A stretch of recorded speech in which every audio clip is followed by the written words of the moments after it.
Ел есінде қалатын 11 күнді өткізу үшін 5 жылдан аса дайындық жүргізілді. Спорттың 12 түрі бойынша 57 мемлекеттен келген 2000-нан астам спортшы өзара бақ сынасады. Қысқы универсиада Алматының 8 спорттық нысанда өтеді. Оның екеуі осы шараға арнайы тұрғызылған.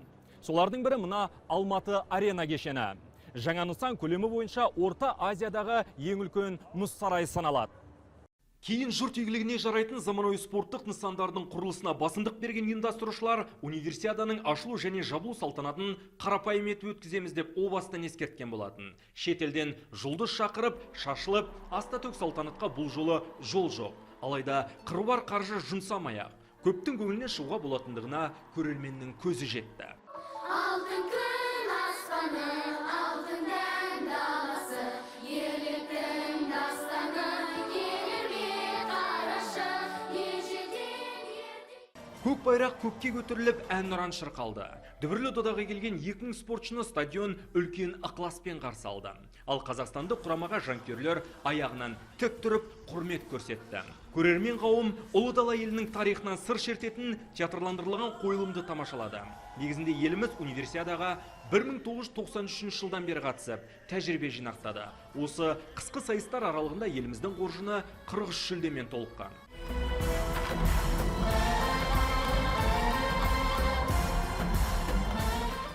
Мемлекет басшысы Нұрсұлтан Назарбаев спортшыларымызға қолдау көрсетіп, салтанат шараның шымылдығын түру үшін Алматы аренаға арнайы келді. Талай жұрт тағатсыздана күткен доданы көруге келген мәртебелі меймандарға да төрден орын табылды. Солардың бірі Біріккен Араб Әмірлігінің шейхі.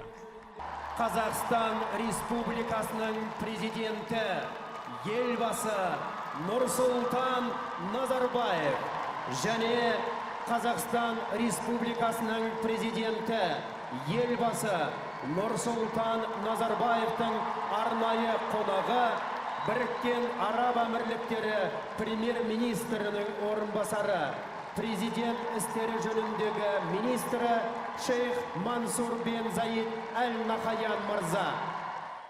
Нұрсұлтан Назарбаев қазақ елін қолдай келген әр қонаққа ризашылығын білдіріп, спортшыларға сәттілік тіледі. Қысқы универсиада тәуелсіз мемлекеттер достастығы аумағында тұңғыш рет біздің елімізде Қазақстанға да ғана өткізіліп отыр. Бұл деген біз үшін үлкен дәреже. Бұл халықаралық студенттік спорт федерациясының құрамына кіретін 171 елдің Қазақстанда деген сенім мен зор құрметі болып саналады. Біз 2011 жылы 7-ші қысқы Азия ойындарын табысты өткізгеніміз естеріңізде болар. Көптеген спорт түрлері бойынша талай әлем чемпионаттары менен біріншіліктерін біз қабылдадық.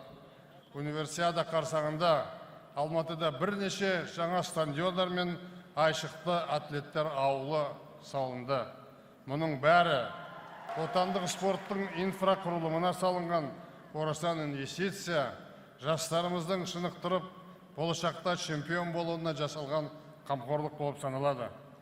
Меймандарымыз байрақты бәйге кезінде еліміздің қонақжайлығына көңілі толып, таңғажайып табиғатына көз қанықтырады деп сенемін. Баршаларына тағы да Қазақстанға қош келдіңіздер деймін. Расында да, Қазақстанның дүбірлі дода өткізуде тәжірибесі жоқ емес. Соның бірі елбасы сөз еткен 7-ші қысқы Азияда ойындары. Сол кезде көптеген мамандар ұйымдастыру деңгейі Олимпиада ойындарына пара-пар болды деген пікір айтып, төбемізді көкке жеткізген болатын. Спортшыларымыз да алтын, күміс, қола жүлдені күреп тұрып алып еді. Аталысқа кеткен бұл жолғы спорттық бәсекенің де бәсі жоғары, дайындықта осал емес. Через спорт, науку и культуру мы хотим донести до каждого континента казахстанскую формулу толерантности, спокойствия и развития. Именно поэтому ежедневно нарастал темп организаторских работ. Именно поэтому с таким усердием строился этот Ледовый дворец и другие объекты игр. Недавно зарубежные эксперты меня спросили, ведь Алматы находится на юге, зимой, если не будет снега, что будете делать? Я спокойно сказал, привезем из Астаны. Но, слава богу, снега в Алмате сейчас хватает. Будем надеяться, будут снежные эти дни. Алматы уже сейчас ставит безусловные рекорды. Здесь впервые в истории проведения зимних универсиад построена атлетическая деревня. В то же время мы проведем самые экономичные компактные игры. Инвестиции, вложенные в этот проект, пойдет на благо казахстанцев. Арены станут центром притяжения для массового спорта. Универсиадаға арнайы салынған спорттық нысандардың бірегейлігі де шетелдік меймандар тарапынан елеусіз қалмады. Әдетте байсалдылығымен ерекшеленіп жүрген Халықаралық студенттік спорт федерациясының президенті қазақ тілінде жалынды жастарды жігерлендірді. Студенттерді универсиаданың жүрегі деп айтуға болады. Бұл сайысқа қатысу үшін арнайы келген студенттер осы елдің қонақжайлылығы мен оның бірегей мүмкіндіктері жайлы өз отандарына айтып барады деген ойдамыз. Біздің басты мақсатымыз да осы. Себебі спорт арқылы біз көшбасшылар мен ертеңгі күні ел тізгінін ұстайтын тұлғаларды қалыптастырамыз. Алға Алматы! Сонымен шарықтау шегінде еліміздің әр өңірін аралап, 22.300 шақырым жол жүріп келген 16 алау Алматыда бірігіп, универсиада алауы жағылды. Студенттер жарысы ресми түрде басталды.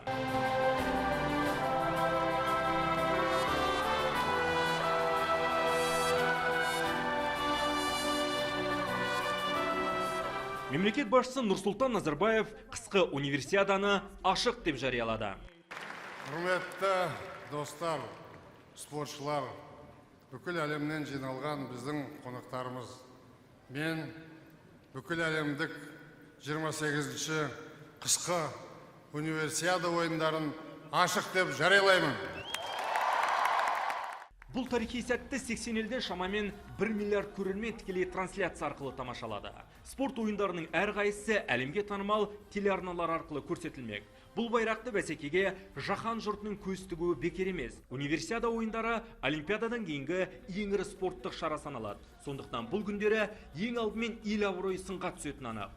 1960 жылдан бері әлемнің 27 елін аралап, 1000 жылдық тарихы бар Алматыға жеткен универсиада 8-ші ақпан күні аяқталады. Олай болса, Алатаудың бөктеріндегі аламан отандық спортшыларымыздың томағасын сыпырып, ел спортының тарихына жаңа есімдерді тіркейтініне сенім мол. Елдар Бақпаев, Еділ Ермекбаев, Жанұзақ Буранбаев, Хасен Омарқұлов, президент телерадио кешенінің көмегімен Хабар 24, Алматы.